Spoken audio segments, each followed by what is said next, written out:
काका आंदोलनाचा म्हणजे महिना होत आलाय, अद्यापर्यंत तोडगा निघाला नाही. काय तुमची प्रतिक्रिया आहे? नाही, तोडगा निघेल असं शक्यता वाटते. कारण माननीय पंतप्रधानांनी पण त्याच्यामध्ये पॉझिटिव्ह या गोष्टीवर विचार करा म्हणून असं सांगितलेलं आहे. आणि त्याच्या दोन मागण्या मला वाटतं मान्य पण केलेल्या आहेत. एक राजीनाम्याची मागणी झालेली आहे आणि RSS चे प्रमुख मोहन भागवत यांनी सुद्धा एक स्टेटमेंट केलेलं आहे की हे काय विद्यार्थी पहिल्यासारखे नाहीये, ते नवीन पिढीतले 21व्या शतकातले विद्यार्थी आहेत, तर त्याच्याशी तुम्ही असं वागू नका, त्याच्याशी संवाद साधा. तर मला वाटतं त्यांच्या गोष्टीचा प्रभाव राजकारणावर पडेल आणि त्यांची गोष्ट सुद्धा ऐकल्या जाईल. अभिजितला सध्या टायफॉइड झालेला आहे. काल अभिजितची तब्येत खराब झाल्याची म्हणजे बातमी आली आहे. ती बातमी तुम्हाला माहिती कशी मिळाली आणि माहिती मिळाल्यानंतर तुमची काय प्रतिक्रिया? नाही, याच्यावरच मला इंस्टाग्रामवरच बघितली. आम्हाला डायरेक्ट त्यांनी काय सांगितलं नाहीये, फक्त सलाईन घेतलेल्या होत्या काल परवाच्या दिवशी, ते सांगितलं होतं त्यांनी. बाकी टायफॉइड वगैरे झाला हे काय त्यांनी नव्हतं सांगितलं. मग ते इंस्टाग्रामवरून कळालं. मग रात्री त्याला फोन लावला होता, तर तो मला वाटतं ऍडमिट केलं वाटतं त्याला दवाखान्यामध्ये. त्याच्याशी काही बोलणं झालं? हो, बोलणं झालं त्याच्याशी. मला नाही, त्याच्या आईला बोलला तो. 1:30 वाजता बोलला तो. हा, काय म्हणतात? काही नाही, थोडासा झालाय म्हणे टायफॉइड, होईल म्हणे लवकर कव्हर म्हणे.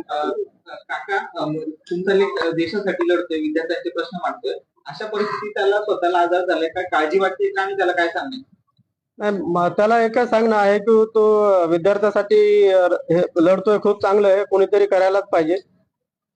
कारण तब्येतीची काळजी घेणं आवश्यक आहे. कारण आम्ही शाळेमध्ये असताना शिवाजी महाराजांच्या गोष्टी ऐकायचो, भगतसिंगाच्या गोष्टी ऐकायचो, खुदिराम बोस, राजगुरू, हे सर्व ऐकायचो. आम्हाला खूप बरं वाटायचं ते ऐकायला, दुसऱ्याला सांगायला पण. तर आता बघा, 19 तारखेपर्यंत पाहिजे तेवढा रिस्पॉन्स झाला नव्हता, सरकारने एवढं गांभीर्य घेतलं नाही. मात्र 20 तारखेला ज्या पद्धतीने अमानुषीचा विद्यार्थ्यांवरती लाठीचार्ज झाला, त्यानंतर देशभरातला युवा जागृत झाला आणि कुठेतरी अभिजित यांना पाठिंबा देण्यासाठी आता राज्यामध्ये आंदोलन होते. कुठेतरी आता या कारणामुळे विद्यार्थी जागृत झाला, भावना वाटते. त्या खरं म्हणजे ते लाठीचार्ज व्हायलाच पाहिजे नव्हता. मी सुद्धा तो मोर्चा बघत होतो, मार्च बघत होतो, संसदेकडे चाललेला, खूप शांततापूर्ण चाललेला होता. आणि त्यांच्यामध्ये एक राजकारणी लोकांनी एक खेळी केलेली होती की त्याचे 2 साथीदार जे होते त्यांचे, ते सौरभ दास आणि एक सौरभ काय त्यांचं नाव, राका, आशुतोष राका. त्यांना 9 वाजता तिथे बोलवलं आणि 4 घंटे तिथे थांबून ठेवलं.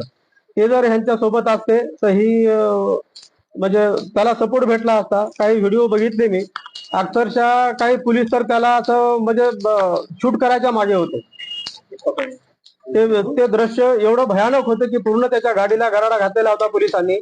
आणि ते गाडीवर चढायचा प्रयत्न करत होते. त्या गाडीमध्ये, ट्रकमध्ये त्या प्रकाश राज होते, शबाना आझमी होत्या, सोनम अफजल सर यांच्या मिसेस होत्या. तर ह्या लेडीज असल्यामुळे खरं म्हणजे तो वाचला तिथे, नाही तर तो त्यांनी वेगळं काहीतरी ठरवलेलं होतं. ते दिल्ली पोलिसांचं हे खूप कृत्य हे कोणीच विसरणार नाहीये. त्यांनी जे विद्यार्थ्यांसोबत केलंय हे दिल्ली पोलिसांची महाभयंकर चूक आहे आणि त्यांचे परिणाम त्यांना भोगावे लागतील. काय सत्ता काय शेवटपर्यंत राहत नसती. आता हे जे यांनी कोणाच्या सांगण्यावरून केले माहित नाही, कोणी त्यांना असे कृत्य एवढे आदेश मला नाही वाटत कोणता राजकारणी देऊ शकतो म्हणून. दिले जरी असतील तर याचे परिणाम त्यांना भोगावे लागतील. कारण हे काय राजकारण हे काय त्यांच्या शेवटपर्यंत कारण 5 वर्षामध्ये चेंज होत असतं. हे राजकारण बदलल्याच्या नंतर आणि हे मंत्रिमंडळ बदलल्याच्या नंतर ज्या पोलिसांनी लाठीमार केलाय त्या एकेकाचा बदला हे लोक घेतल्याशिवाय ही जनता राहणार नाही. पोलिसने असं वागायलाच पाहिजे होतं. काय काठ्यांना खिळे होते, हे कुठली पद्धत आली? खिळे असतात कुठे काठ्यांना? खिळे होते काठ्यांना? काही मुलींना मारलं, मुलींचे कपडे फाडले. महाराष्ट्रामध्ये अशा घटना कधीच घडू शकत नाहीत. हे दिल्ली पोलीस हे म्हणजे ते गुंडच आहेत, गुंड प्रवृत्तीचे त्यांच्यामध्ये हे आहे. ते खरं म्हणजे पोलीस ह्या सेवेला ते लायकच नाहीत. त्यांना नाव पोलीस हे नाव ठेवणं त्यांना शोभतच नाही. त्यांना गुंडच ही उपाधी द्यायला पाहिजे.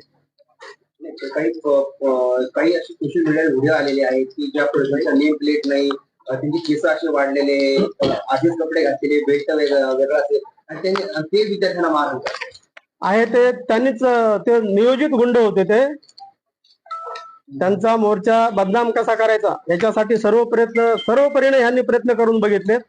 पण तो त्यांच्याकडनं चुकी काही झाली नाही विद्यार्थ्याकडून, म्हणून हे बाहेरचे गुंड त्याच्यामध्ये घुसवले आणि ते विद्यार्थ्यांना बदनाम केलेले आहेत. विद्यार्थी त्याच्यामध्ये कुठे विद्यार्थ्यांनी चुका केलेल्या नाहीत. शेवटचा प्रश्न आहे की म्हणजे आज म्हणजे काल नड्डांनी आणि त्यांच्या सहकार्यांनी जी भेट घेतली त्याच्यानंतर त्यांनी आज दुपारपर्यंतचा वेळ सांगितला. म्हणजे धर्मेंद्र प्रधानांचा राजीनामा द्यायचा नाही त्या संदर्भात सरकारची काय भूमिका आहे हे आज ते दुपारी सांगणार आहे. तर तुम्हाला काय अपेक्षित म्हणजे तुम्हाला वाटतं का की राजीनामा देतील आणि याचा तोडगा निघेल? तर हे राजीनामा घेत का नाहीत? हे का पहिलीच गोष्ट आहे का भारतामध्ये? भारताच्या इतिहासामध्ये जर आतापर्यंत बघितलं तर कमीत कमी 40-50 केंद्रीय मंत्र्याचे राजीनामे झाले. स्टेट लेवलवर तर तुम्ही सोडून द्या. हे राजीनामा का घेते? तर राजीनामा घ्यायलाच पाहिजे ना अशा व्यक्तीचा.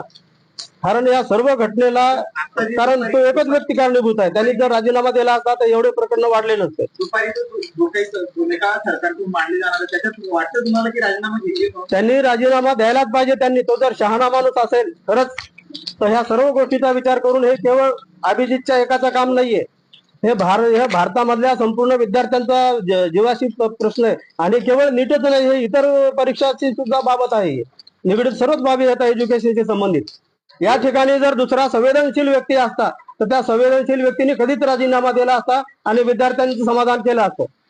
ज्या पद्धतीने आता युवा जागरूक झालेला आहे तर तुम्ही युवाला काय सांगू इच्छिता, काय संदेश देताय? त्या युवांना तर मी एवढं सांगेल की तो काय त्याच्या स्वतःसाठी करत नाहीये. तो सर्व तुमच्या भवितव्यासाठी लढतोय तो. आणि हा लढा तर मला नाही वाटत तो इथे संपेल म्हणून. कारण तो खूप उच्च शिक्षण घेऊन आलेला आहे, बुद्धिमान आहे, तो हुशार आहे.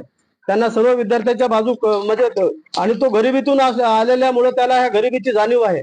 आणि तो विद्यार्थ्यांसाठी पुढे चांगलंच काम करणार आहे. त्याला विद्यार्थ्यांनी जाती धर्म पंथ सर्व विसरून त्याला पाठिंबा द्यावा अशी माझी सर्व विद्यार्थ्यांना भारतामधल्या विनंती आहे.